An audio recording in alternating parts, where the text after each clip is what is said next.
Hey there. So we're going to be watching a recent race I did in a global Mazda MX-5 Cup. It's a pretty dramatic race. So we're starting here in P2 and I make a bad mistake in the first corner. Yeah, I tapped P1. He qualified significantly faster than me and I just for some reason thought he was going to take that corner faster, but he slowed down a lot, probably because he knew he had cold brakes. And I smacked into the back of him. He got very mad over the comms, and it felt pretty bad. And I was pretty heated at this point, but I kept it cool. You'll see it's a tight pack. Overall, everyone was racing really well. The strength of field was 1262. But now something very bad happens, which is that guy kind of ruins my race. Or so you think. Yeah, I got dropped down to P9 there, so the whole pack is ahead of me by a lot now. But I knew that my qualifying lap was really strong. Only that one guy was like better than me, and it was like a significant, like he was half a second faster or something like that, but I knew that I had a lot of speed on the rest of the field.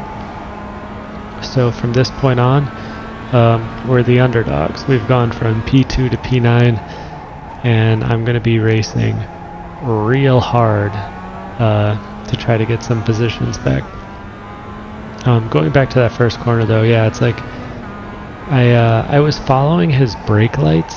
I was watching his braking, and he came on the brake late. I think what he did was he floated and then braked late into that turn, which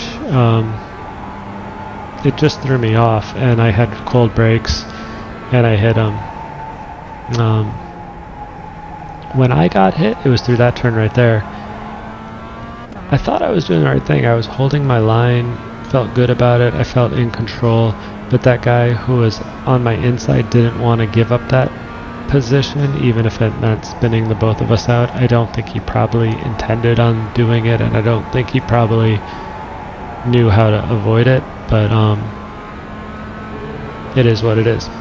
So this circuit is really fun. It's a lot of these, it's just all turns really. Like the straights are relatively quick. There's only the one that's long towards the backside, and I guess the finish line straight, but for the most part it feels like you're turning constantly, and it's really good.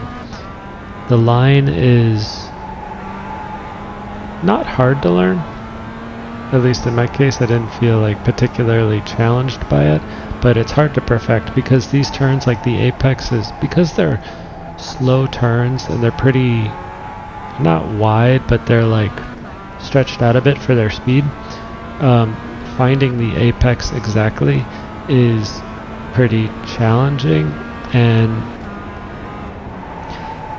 it's just the type of thing where if you come into them and you get your braking done well, you can start to throttle out and push out a little bit before you think you should be able to, and it feels way fast when you do. You'll see later on as I catch up and pass some people, I succeed entirely almost by just braking late and braking harder than them.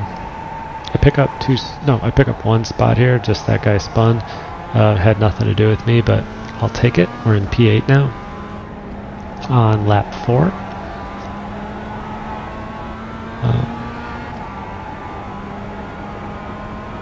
Yeah, a lot of this one is a very difficult one. I actually was trail braking into the turn because I could actually feel the car rotate a lot on me, which in the MX-5 it doesn't feel very unstable, honestly. Once you get used to that car, like, you can do that and it doesn't feel dangerous. So this is a good course, I think, for practicing trail braking. That last lap was 104. I think my best lap in this was a 103, something in the mid. I think it's probably coming up in a couple I'm closing on some cars here to two cars collided, one spun. I pick up 2 spots there, so P6.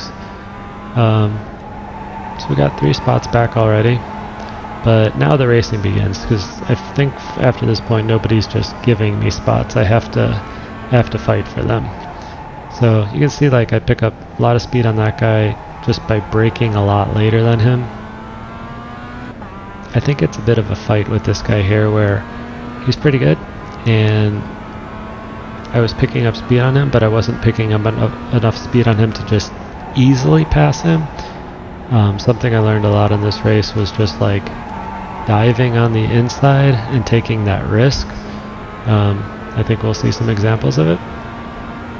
That last lap was a 1:04.5. So yeah, you can see right here I pull a lot of speed on him, mainly just by really braking late and hard. Braking late and hard is dangerous on this course because a lot of these turns are banked and you can unweight the car. I get real close to him there. I don't know why he double braked. I think he was out of control a little bit, but I had to double brake, which slowed me down, but I didn't hit him, so that was good. But now I really want to race him. I want to get him. So late braking again, get a little closer, but not close enough. Didn't have great traction coming out of that turn. Chasing him down this back straight. This turn is interesting because you kind of just set the car, downshift, and then throttle out on the apex. And then you can use all of that area to the left of the track there. It's totally legal. So you see, yeah, dove on him there, got a lot closer, but I try to pass him on the inside here. Didn't have like exceptional speed, and I think I decide basically to just not mess with this, so I brake and I try to follow on the outside here. I realize he's got better speed, so I say I'll just try again.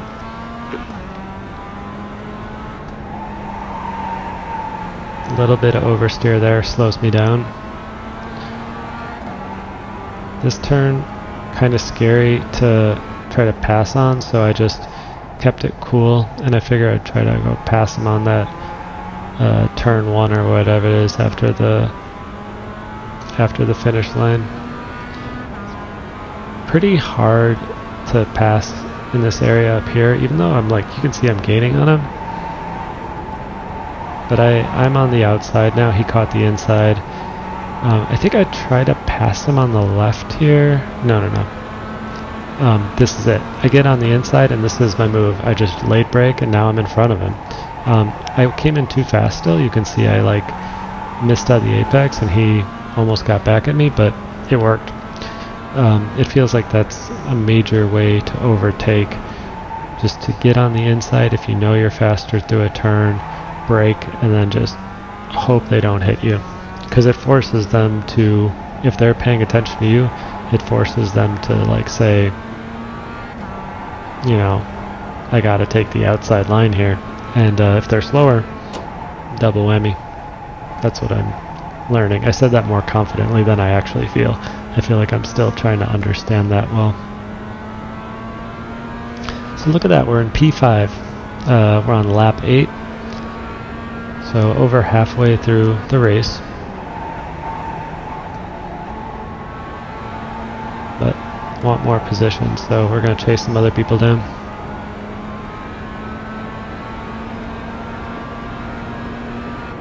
That last was a 1:04.6. I think we may have missed my fast lap in there, or one of the fast laps, because I wasn't paying attention to lap times, but towards the later race I became, I think, pretty consistent, but I slowed down on a couple of the later laps. Partially because I was getting involved in some action.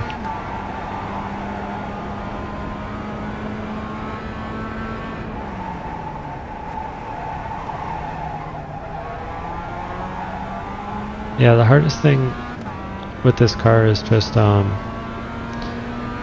dialing in that understeer oversteer so you feel like you're making it. The car is not very fast, but it is still a really good car to practice the understeer, oversteer, and it translates directly to the faster cars. It's just harder to like notice and control it in the faster cars, where this car it's so obvious as it's happening. I feel like it's a good training mechanism for listening to those tires and thinking about what's happening.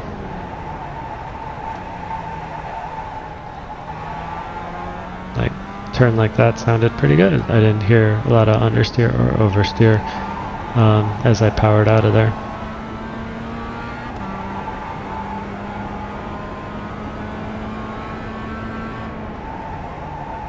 So P4 is ahead of me here. P.S. The guy who was in P1 stayed in P1. I did not ruin his race. So good for him.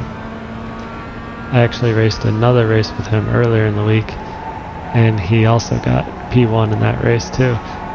So this is his car and his track.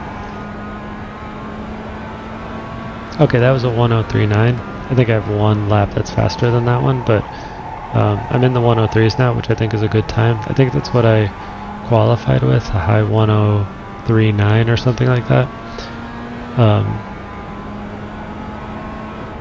The guy who P1 in qualified P1 was, I think he was like 103.4, something like that. Pretty low.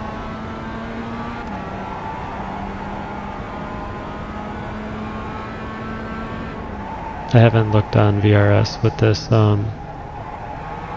course yet, but I think I was probably in like a 2% sort of bracket of slowness. Like I'm definitely near some of the faster speeds. I think it was like 102 high number for sort of like a fast lap. We're catching up here to P4. I dive on him. Now I get real close. I'm on his tail. He's a little swervy. I could tell this guy just the way he was driving immediately. I was like, this should be a pass, but it felt like one that I was gonna try to let him hand it to me, because like right here, this move I felt like a little strange. So I was like, I'll let him make a mistake. Goes off a little weird there. Seems like he transferred sides. He's going off again. Still on his butt. His braking was weird there. I didn't know how to do this, so I just kind of grind up behind him here. I thought maybe I could get a draft and try to pass ahead, but I don't think it worked that way, because this turn it's just hard to pass someone on, especially if he takes the right line. I did have more speed than him there. We get right next to each other. I tried to outbrake him, but he did a good job through that one, so I had to kind of back off. So then I took my position again. I was like, maybe I'll do it up here. I don't know. I was like really just dabbling with any sort of options. That felt too dangerous because he was already on the inside, but he went wide. That was really scary in the car, because I was like, is he going to come slam into me? I didn't know, but I felt like I still had to take it. That was probably too risky, but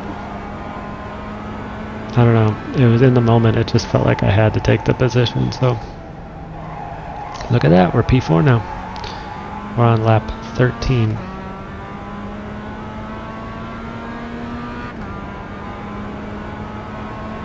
So now I'm thinking to myself, like, can I get P3? Can I get back to P3?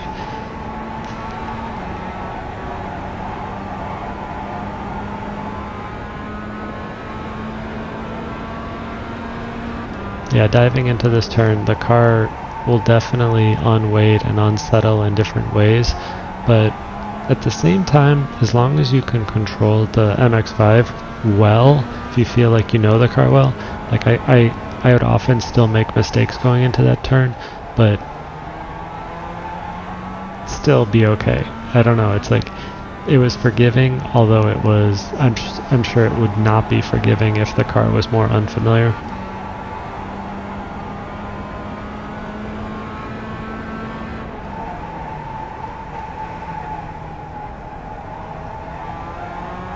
That one's hard just because I think I shouldn't turn out of it so hard. I think I should actually accelerate more and turn a little less, but